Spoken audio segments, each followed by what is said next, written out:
Hello বন্ধুরা, তো আজকে তো ভিডিও দিতে পারলাম না, কারণ এত গরম ছিল, আমাদের দিকে কারেন্টও ছিল না।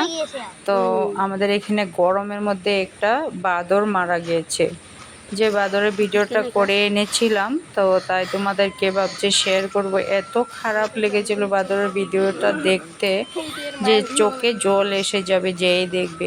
দেখো, বাদর বাদর মাটা মরে গিয়েছে, তো বাচ্চাটা এত কাঁদছে ওর পাশে থেকে যে কিছুতে এখান থেকে আর সরছিল না। লোকজন এসেছিল দেখার জন্যে, আমরাও গিয়েছিলাম। তো দেখো, বাচ্চাটাকে উঠানোর চেষ্টা করছে, কিন্তু কিছুতেই ওর মাকে ছেড়ে ও যাচ্ছে না। এত খারাপ লাগছে যে তোমাদেরকে কি বলবো।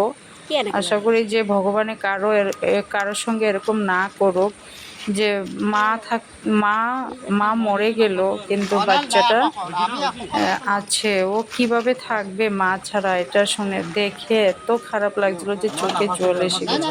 তারপর ফরেস্টারগুলো এসেছিল, ওরা এসে মাটাকে এখান থেকে নিয়ে যাচ্ছে। তো দেখো, উঠিয়ে নিয়ে যাচ্ছে, কিন্তু বাচ্চাটা কিভাবে ঝাঁপিয়ে মার কোলে উঠে গেল।